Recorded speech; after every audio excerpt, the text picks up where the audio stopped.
खानेपानी, सरसफाई र स्वच्छतामा सकारात्मक परिवर्तनका लागि हाम्रो आवाज।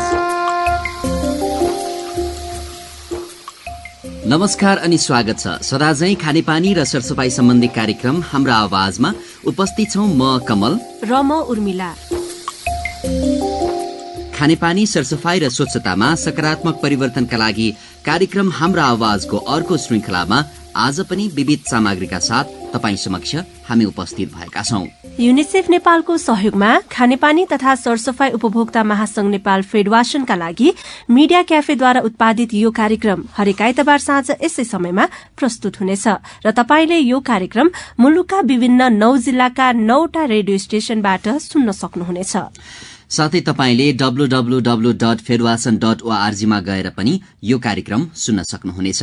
खानेपानी र सरसफाईको क्षेत्रमा पूर्ण जानकारी पाउने एकमात्र कार्यक्रम हाम्रो आवाजमा हामीले यस क्षेत्रका विभिन्न विषय तथा समस्यालाई उठान गर्नुका साथै समाधानका पाटाहरूलाई केलाउने प्रयास गर्दै आएका छौं। यस क्रममा पछिल्लो 4 अंक यता हामीले लैंगिक समता र सामाजिक समावेशीकरण सम्बन्धमा केन्द्रित रहेर चर्चा गर्दै आएका छौं र आज पनि हामी यसै विषयमा सामग्रीहरू प्रस्तुत गर्नेछौं। आजको विषयमा प्रवेश गर्नुभन्दा अगाडि अघिल्लो हप्ताको कार्यक्रमबारे संक्षिप्त स्मरण गर्न चाहन्छौं। हामी अघिल्लो हप्ता हामीले लैंगिक समता तथा सामाजिक समावेशीकरणका लागि सरकारी तथा अन्य निकायहरूबाट के कतिको प्रयास भइरहेका छन्, के उपलब्धिहरू प्राप्त भएका छन् भन्ने विषयमा केन्द्रित रहेर चर्चा गरेका थियौं। साथै यसै विषयमा विशेष रिपोर्ट पनि हामीले प्रस्तुत गरेका थियौं। सँगसँगै नाटक श्रृंखला खर्क गाउँको कथा लगायतका नियमित स्तम्भहरू पनि प्रस्तुत गरेका थियौं र अब भने कार्यक्रममा आज प्रस्तुत हुने विषयवस्तुबारे संक्षिप्त जानकारी राखौं, हैन उर्मिला? आज पनि लैंगिक समता र सामाजिक समावेशीकरणको विषयलाई नै उठाउने छौं भनेर भनिसकेका छौं। हुन त कुनै पनि विषयको गहिराईमा पुग्न त्यति सहज भने हुँदैन, तर पनि गहिराईमा पुगेर वास्तविक जानकारी गराउनु हाम्रो उद्देश्य रहनेछ। यस क्रममा लैंगिक समता र सामाजिक समावेशीकरणको विषयमा पनि गहिराईमा पुग्ने हाम्रो प्रयास छ। आजको कार्यक्रममा यस विषयलाई व्यवस्थित गरेर लैजान अब के गर्न सकिन्छ, यसका आगामी बाटाहरू के हुन सक्छन् भन्ने सवालमा केन्द्रित रहँदै निष्कर्षमा पुग्ने गरी विशेष रिपोर्ट प्रस्तुत गर्नेछौं। अवश्य पनि उर्मिला, यसका साथै सबैले रुचाइदिनु भएको नाटक श्रृंखला खर्क गाउँको कथाको 27औं भाग पनि हामी प्रस्तुत गर्नेछौं। कार्यक्रममा प्रस्तुत गरिने सामग्री बारे जानकारी पछि अहिलेलाई भने कार्यक्रमको नियमित प्रस्तुति गतिविधि राख्ने बेला भएको छ र गतिविधिको साथमा छिन् सहकर्मी सरस्वती राउत। प्राकृतिक स्रोत व्यवस्थापन सम्बन्धी नीतिगत अभ्यास र पैरवी विषय कार्यशाला गोष्ठी गएको माघ 29 गते राजधानीमा सम्पन्न भएको छ। खानेपानी तथा सरसफाई उपभोक्ता महासंघ नेपाल फेडरेशन, सामुदायिक विद्युत उपभोक्ता राष्ट्रिय महासंघ नेपाल, सामाजिक र वातावरणीय परिवर्तन अध्ययन संस्थान नेपालको सहकार्यमा भएको कार्यशालामा प्राकृतिक स्रोत व्यवस्थापन सम्बन्धी नीतिप्रति स्थानीय जनताको बुझाइबारे अध्ययन प्रतिवेदन पनि सार्वजनिक गरिएको थियो। कार्यक्रममा बोल्दै राष्ट्रिय योजना आयोगका सदस्य डाक्टर गोविन्द नेपालले नीति निर्माणमा लक्षित तहका समुदाय र व्यक्तिसँग विस्तृत रूपमा छलफल नभई माथिल्लो तहले आफ्नै हिसाबले बनाउने भएकाले प्रभावकारी हुन नसकेको बताउनुभयो। पछिल्लो समयमा खास गरेर चाहिँ जनप्रतिनिधिहरू नभएको अवस्थामा स्थानीय जनताको जुन आवश्यकता हो, त्यो चाहिँ जुन स्थानीय जनताहरूको बीचमा जुन छलफल हुनुपर्ने हो, उनीहरूको जुन चाहिँ निड हो, त्यसलाई चाहिँ तपाईको प्रतिनिधित्व गर्ने स्थानीय सरकार नभएको कारणले गर्दाखेरि पनि त्यहाँनिर पनि एउटा मिसिङ लिङ्क छ। नेपालका नीतिहरू प्रायः जसो राष्ट्रिय नीतिहरू चाहिँ तपाईको परामर्शदाताहरूले बनाउने हुन्छ। परामर्शदाताहरू कन्सल्टेन्ट भनेको कस्तो हुन्छ भने उसको कन्सल्टेन्टको एउटा के भन्दाखेरि टास्क परफर्म गरिदिने हो, त्यसले चाहिँ रिजल्टसँग उसलाई मतलब हुँदैन। यस्तै विद्युत महसुल निर्धारण आयोगका प्रमुख जगत भुसालले नेपालमा खानीहरू भन्दा पनि प्राकृतिक स्रोत साधन नै बढी भएकाले यसको बढीभन्दा बढी सदुपयोग गर्नुपर्नेमा जोड दिनुभयो। बेनिफिट सेयरिङ सरकारले नतोकिदिएको हुँदा अहिले यो समस्या आइरहेको। अघि भन्नुभयो जनताबाट आएको 10% इस्टाब्लिस छ, इन्डियामा 10-12% पनि छ इन्डियामा, र 10% अहिले इस्टाब्लिस भएको छ, तर कानुनी व्यवस्था छैन। फेडरेशनका राष्ट्रिय अध्यक्ष राजेन्द्र अर्यालले आधारभूत प्राथमिकतामा रहेको खानेपानीका लागि प्रयोग गरिने विद्युतको महसुल सिंचाइको भन्दा पनि महँगो भएको भन्दै यो सान्दर्भिक नभएको बताउनुभयो। खानेपानीमा भन्दा सिंचाइमा चाहिँ त्यो विद्युत महसुल, त्यो डिमान्ड चार्ज कम छ। अहिले पहिलो प्राथमिकता दिएको कम खानेपानीलाई चाहिँ एउटा आधारभूत मानवाधिकार विषयलाई चाहिँ बढी शुल्क लिइरहेको छ, अनि सिंचाइ दोस्रो प्राथमिकतालाई चाहिँ बढी अझ कम लिइरहेको छ। भनेपछि सिंचाइ भन्दा अझै खानेपानीलाई कम गर्नुहोस्, किन नीतिले पहिलो प्राथमिकता भनेको छ नि, हामीले पटक पटक भन्यौं।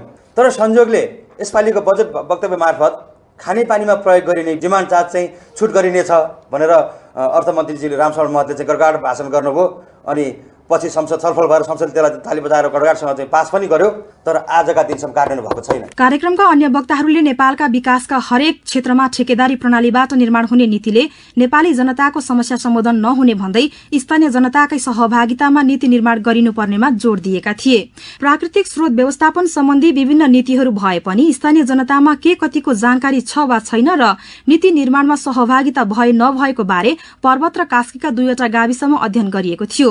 अध्ययनले के देखायो त? फ्युडासनका कार्यक्रम व्यवस्थापक बालकृष्ण पोखरेल। तर यसको नतिजा चाहिँ जनतामा प्राकृतिक स्रोतसँग सम्बन्धित कानूनहरूको बुझाइ एकदम कम रहेको छ, बुझाइ पनि अपर्याप्त रहेको छ र तिनको प्रभावकारी कार्यान्वयनको लागि कार्यान्वयन गर्ने मेकानिजमको बारेमा पनि उहाँहरूमा चाहिँ अनभिज्ञता रहेका कारणले नीतिहरूको पनि प्रचार प्रसार बढी हुनु पर्यो भन्ने एक खालको निष्कर्ष आछ भने अर्को सहभागितामूलक नीति निर्माण पनि हुनु पर्यो।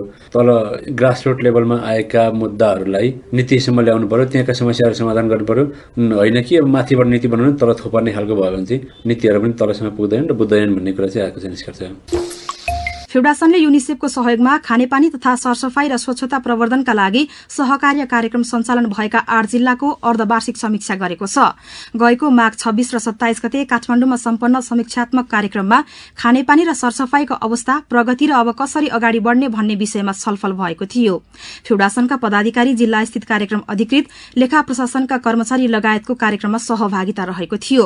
2 दिने कार्यक्रमको समापन समारोहमा खानेपानी तथा ढल निकास विभागका महानिर्देशक रामदीप शाह, विभागकै वरिष्ठ समाजशास्त्री प्रेमनिधि केसी, युनिसेफ नेपालकी वास विशेषज्ञ अनु पौडेल गौतम, हेल्बेटास नेपालका पैरवी संयोजक योगेश पन्त र वाटर एडका पैरवी अधिकृत गोविन्द श्रेष्ठले 8 जिल्लामा सञ्चालित कार्यक्रमहरू प्रभावकारी देखिएको बताउनु भएको थियो। सोही कार्यक्रममा हेल्बेटासको सहयोगमा फ्युडासनले प्रकाशन गरेको नेपालमा खानेपानी तथा सरसफाई क्षेत्रमा सुशासन सहयोगी कानूनी व्यवस्था सम्बन्धी पुस्तकको विमोचन गरिएको थियो।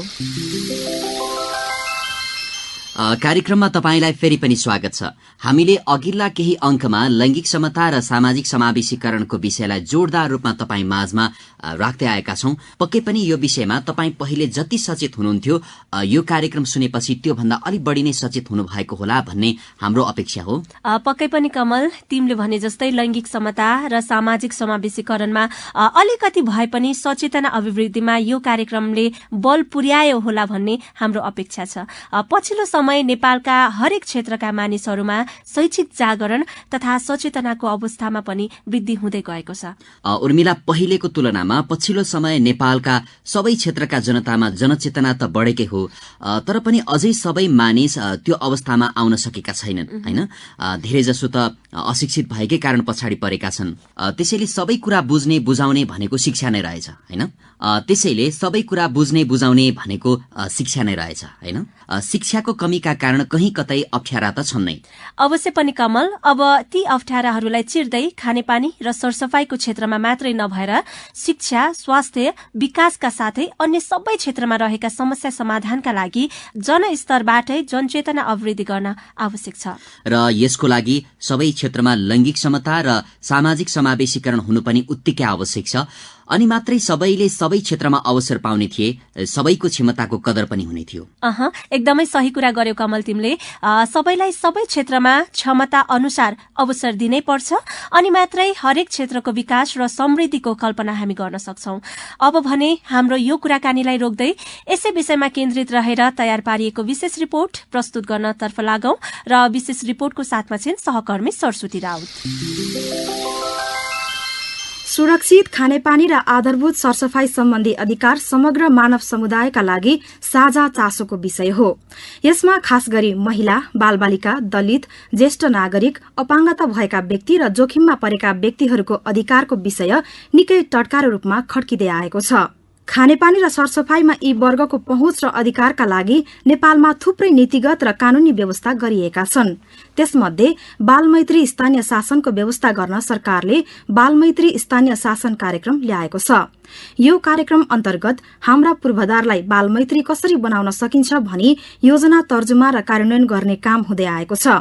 यद्यपि अझै बालमैत्री पूर्वाधार बन्न नसक्दा साना नानीहरूको अधिकार पनि कुण्ठित हुँदै गएको छ। खानेपानी तथा शौचालयका संरचना बालमैत्री हुनुपर्ने आवाज उठेको धेरै भइसक्यो, तर पनि हामी यस्ता संरचना निर्माणमा धेरै पछाडि किन परेका छौं त? संघीय मामिला तथा स्थानीय विकास मन्त्रालयको बालमैत्री स्थानीय शासन कार्यक्रमका राष्ट्रिय सम्पर्क व्यक्ति ईश्वर राज पौडेल, अहिलेको अवस्थामा हाम्रो त्यो बालमैत्री पूर्वाधारहरूको स्थिति हेर्दाखेरि हामी धेरै पछाडि छौं। यो सबै विषयहरू चाहिँ तपाईको बालमैत्री खालको बनाउँदै लाने हो। त्यसको सुरुवात चाहिँ भएको छ। जस्तो खानेपानीले आफ्ना कार्यक्रमहरू, स्वास्थ्यले आफ्ना कार्यक्रमहरू, शिक्षाले आफ्ना कार्यक्रमहरू, सडकले बनाउने सडकहरू, विभिन्न पूर्वाधारहरू लगायतका विषयहरूमा हरेकले यो बालमैत्री एंगलबाट, यसको दृष्टिकोणबाट सोचेर हामी इन्टिग्रेटेड ढंगले अगाडि गयौं भनेदेखि मात्रै यसले मूर्त रूप लिन सक्छ। यो चाहिँ अहिले के भने पहिलो कुरा त प्राथमिकतामा नपरेको अनि शासकीय आयामको दृष्टिकोणले हेर्दा नयाँ विषय भएको हुनाले यसलाई बुझाउँदै लिएर जानुपर्ने आवश्यकता छ। खानेपानी र सरसफाईको क्षेत्रमा सामाजिक समावेशीकरणको कुरा गर्दा बालबालिका मैत्री संरचनाका साथै लैंगिक समताको पनि कुरा आउँछ, किनभने नेपालको ग्रामीण र शहरी दुवै क्षेत्रमा खानेपानी अधिकारको विषयमा सिर्जित घरायसी हिंसा र सामाजिक विभेदबाट मुख्य रूपमा महिलाहरू पीड़ित हुँदै आएका छन्। खानेपानीबाट सिर्जित रोगको जोखिममा विशेष गरी महिला र बालबालिका नै छन्। यो अवस्थाका कारण खानेपानी तथा ढल निकास विभागले लैंगिक निर्देशिका ल्याएको छ।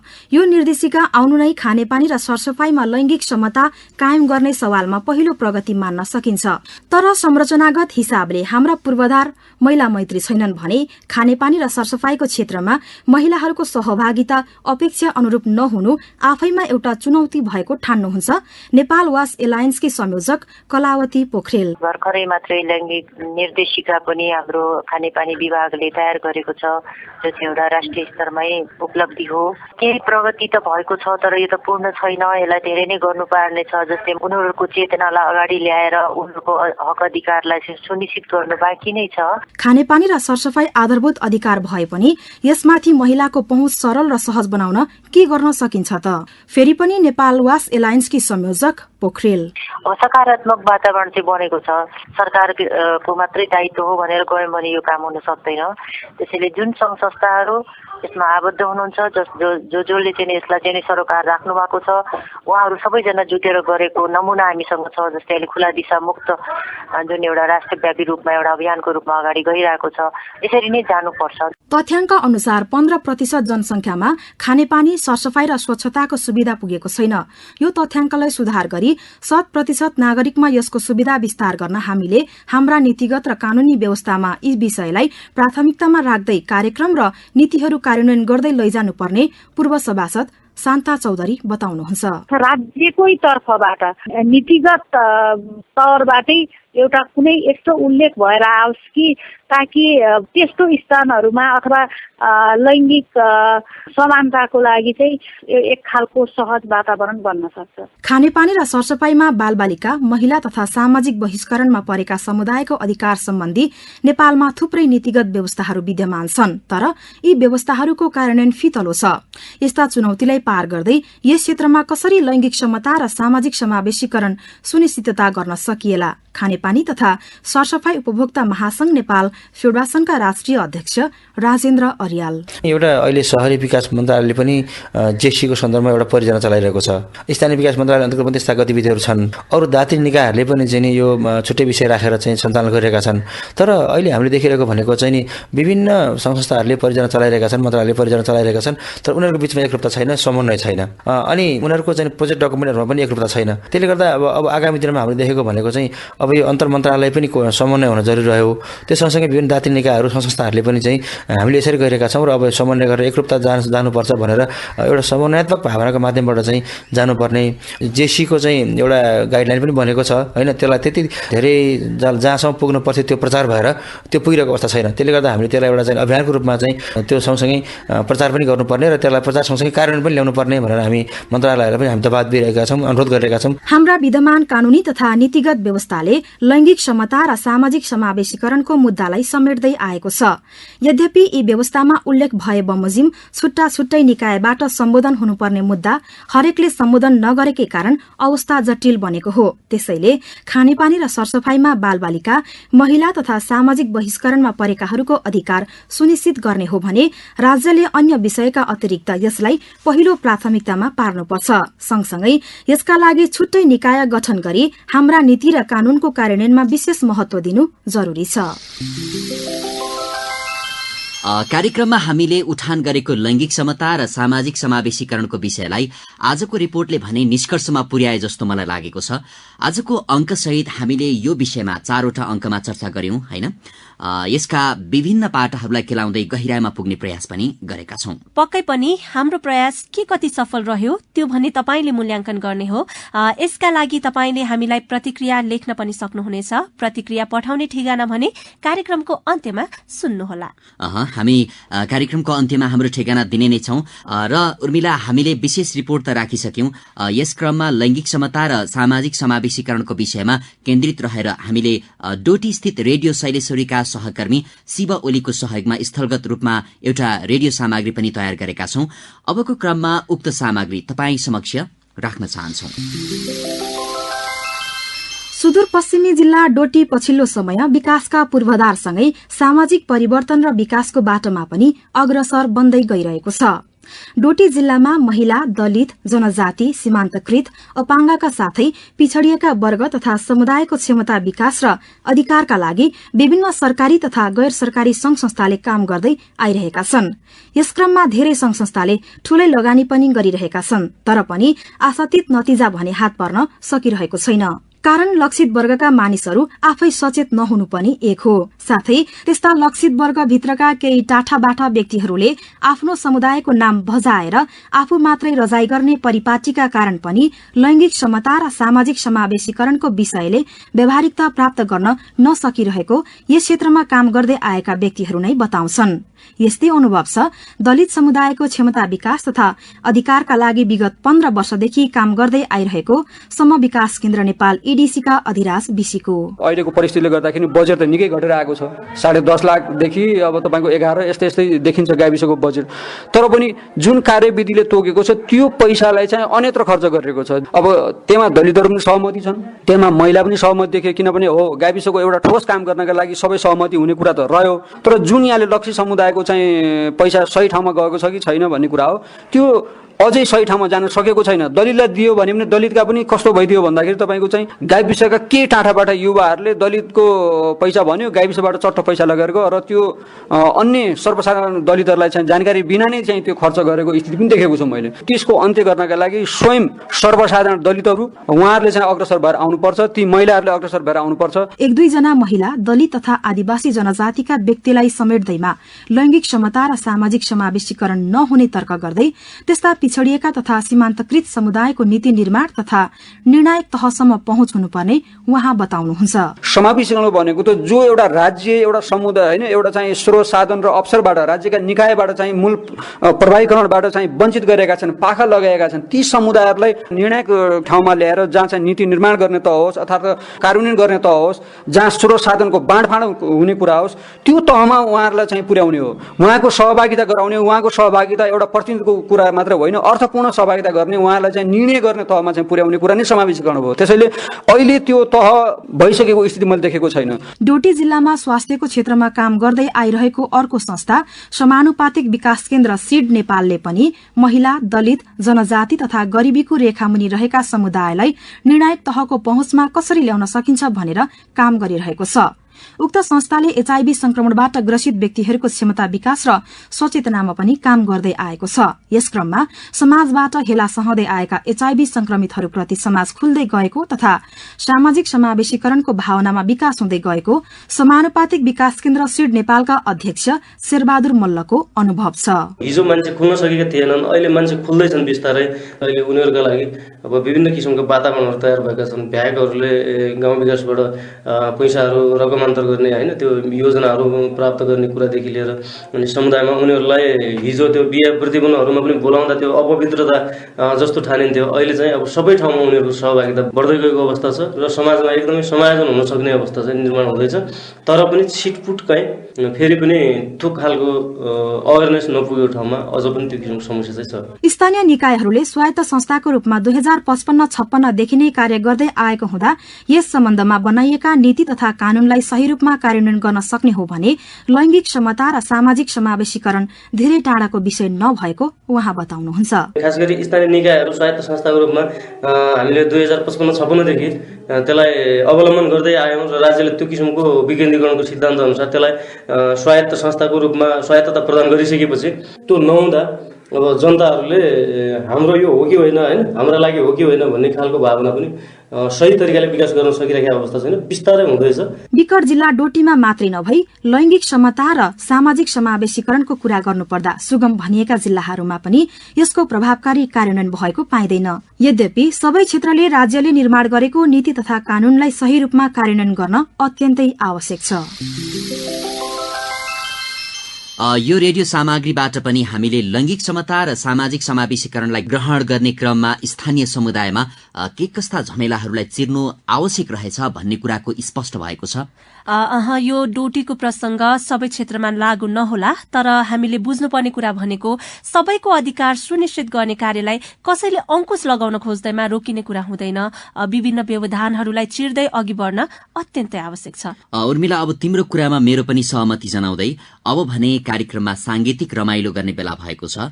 यसपछि पनि हाम्रो कुराकानीलाई अगाडि बढाउने नै छौं, तर अहिलेलाई भने तपाई समक्ष राख्न चाहन्छौं यो सन्देशमूलक गीत। खाने पानी सरसफाई र स्वच्छता आधारभूत मानव अधिकार हो। खाने पानी सरसफाई र स्वच्छता आधारभूत मानव अधिकार हो। पूर्ण सरसफाई को अवस्था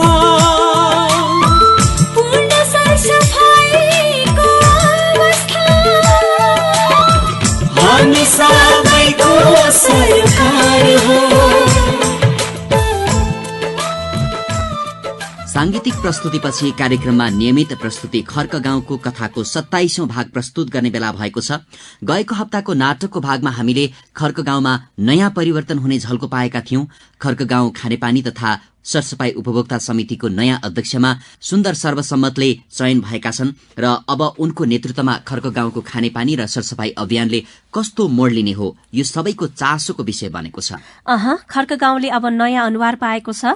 पक्कै पनि सुन्दर जस्तो युवा, जोश, जाँगर र मेहनती व्यक्ति पाएको खर्क गाउँमा अबको दिनमा के हुन्छ होला त्यो भने पर्खाइको विषय बनेको छ। त्यति धेरै चिन्ता लिनु पर्दैन उर्मिला, किनभने हामी सबैजना अब त्यतैतिर लाग्ने बेला भइसकेको छ। खर्क गाउँमा आज के भइरहेको छ जान्नका लागि तपाईलाई पनि हामी सँगै खर्क गाउँतर्फ नै लैजान चाहन्छौं।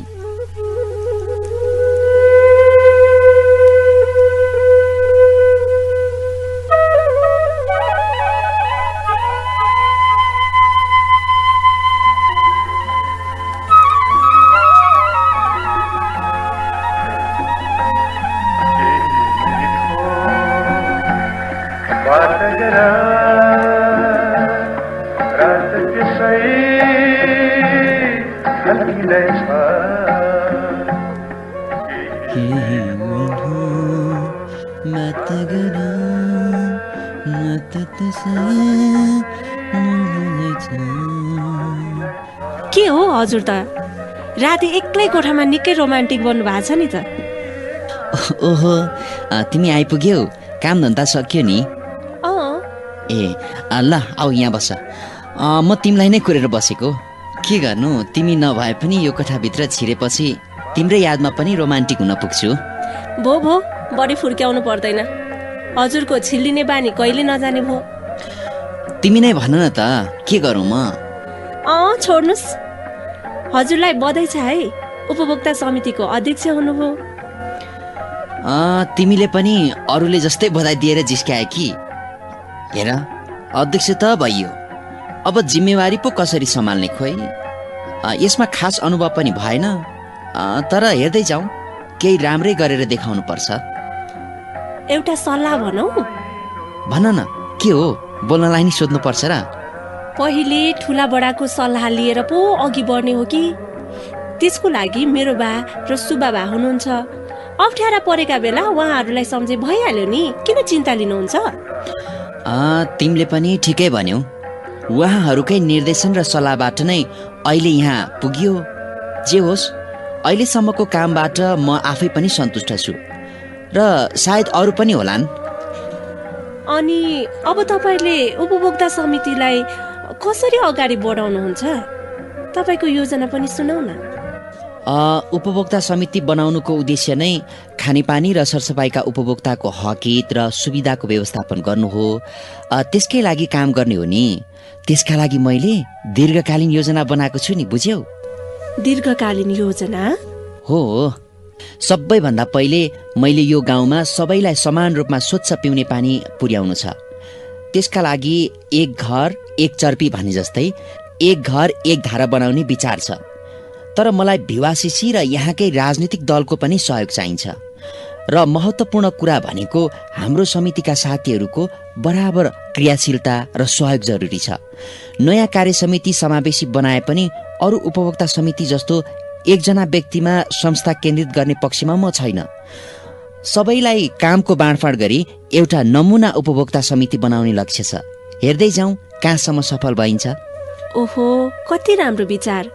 सफल नहुने त कुरै छैन। आँट गरेर यहाँसम्म पुग्नुभयो। गाउँमा सरसफाइको अभियान चलाएर खुला दिशामुक्त गाविस बनाउन सहयोग गर्नुभयो। अब पनि यसरी नै हामी हाम्रो उद्देश्य पूरा गर्न लागि पर्नुपर्छ। ठिक छ रमा, मलाई यो काममा तिम्रो पनि सहयोग चाहिन्छ। तपाईँ पनि सहयोगको कुरा गर्नुहुन्छ। मेरो साथ त हजुरलाई हरेक कुरामा छ नि। तिम्रै साथ छ र त आँट आउँछ नि मलाई, कि कसो? भो ल, फेरि फुर्क्याउन सुरु भयो। अब धेरै गफगाफ होइन, सुत्नु पर्छ। भोलि फेरि बिहानै सिलाइको काम थाल्नु छ। हुन्छ नि त। अब मैले कहिले पो तिम्रो कुरालाई नाइ भनेको छु र। हुन्छ ल, सुतौँ अब।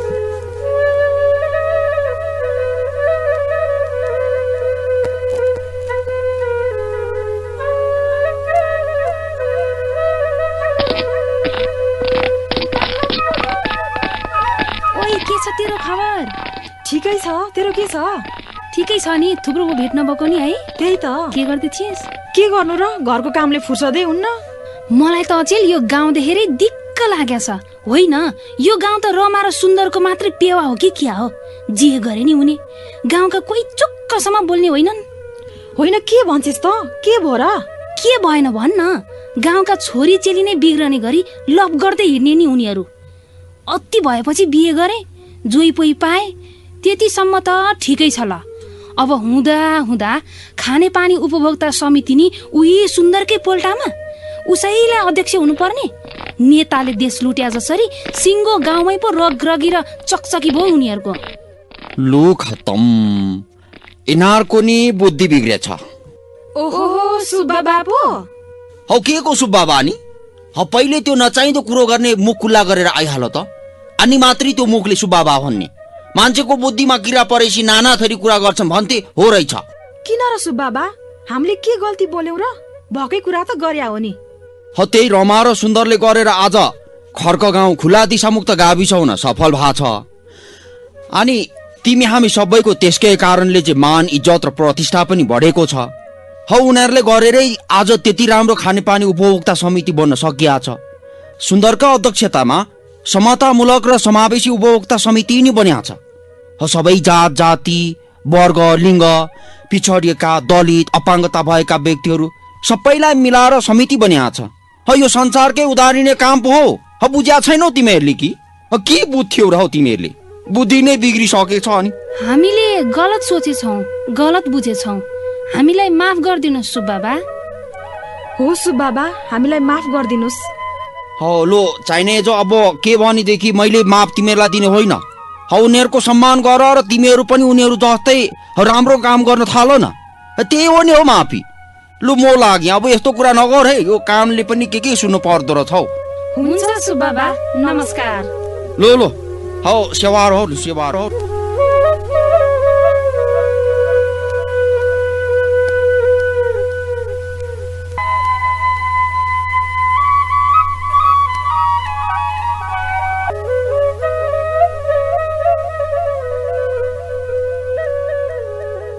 गत हप्ता मात्रै खर्क गाउँ खानेपानी तथा सरसफाई उपभोक्ता समितिको अध्यक्षमा चयन भएका सुन्दरले गाउँमा खानेपानी योजनालाई व्यवस्थित बनाउन के गर्न सकिएला भनेर योजनाहरू बनाउन थालिसकेको आजको नाटकबाट केही कुरा खुलेको थाहा पायौं। हो नि कमल, एउटा जिम्मेवार पदभार ग्रहण गरेपछि त्यो पदको कुर्सीमा बसेर रमाउने भन्दा पनि कसरी गाउँ समाज र समुदाय सबैलाई सुविधा दिन सकिन्छ भनेर सोच्नु, मनन गर्नु पनि अनि कार्यान्वयनको पक्षमा दरिलो रूपमा लाग्नु यो एउटा सुन्दरको राम्रो पक्षको रूपमा संकेत देखिएको मैले पनि पाएँ। हेर्दै जाउँ, अब सुन्दरले सुन्दर काम गर्नेछ भन्ने हाम्रो अपेक्षा हो। आगामी दिनमा खर्क गाउँमा के हुनेछन् त्यसबारे जान्नका लागि तपाईले कार्यक्रम नियमित रूपमा सुन्दै जानुहुनेछ भन्ने हाम्रो अपेक्षा छ। यसका साथै हामी कार्यक्रमको अन्त्यतिर आइपुगेका छौं। कार्यक्रमबारे तपाईका कुनै सल्लाह सुझाव वा प्रतिक्रिया छन् भने तपाईले सुनिरहनु भएको स्थानीय रेडियो स्टेशन वा हामीलाई सिधै सम्पर्क गर्न सक्नुहुनेछ। यसका लागि सम्पर्क गर्ने हाम्रो ठेगाना पनि टिपिहाल्नुहोस्। हाम्रो ठेगाना हो खानेपानी तथा सरसफाई उपभोक्ता महासंघ नेपाल फेडरेशनका लागि मिडिया क्याफेको उत्पादन कार्यक्रम हाम्रो आवाज, post box number 19980 Kathmandu Nepal, phone number 0142497220। तपाई यदि इन्टरनेटको पहुँचमा हुनुहुन्छ भने हाम्रो इमेल ठेगाना हो mediacafe.11@gmail.com, mediacafe.11@gmail.com र info@fedwasan.org, info@fedwasun.org। अवस्थ अर्को आइतबार तपाईँ हाम्रो भेट हुने नै छ। त्यतिन्जेलसम्मका लागि कार्यक्रम हाम्रो आवाजका सम्पूर्ण टिमसँगै म कमल र म उर्मिला पनि बिदा चाहन्छौ। नमस्कार। खानेपानी, सरसफाई र स्वच्छतामा सकारात्मक परिवर्तनका लागि हाम्रो आवाज।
खानेपानी, सरसफाई र स्वच्छतामा सकारात्मक परिवर्तनका लागि हाम्रो आवाज।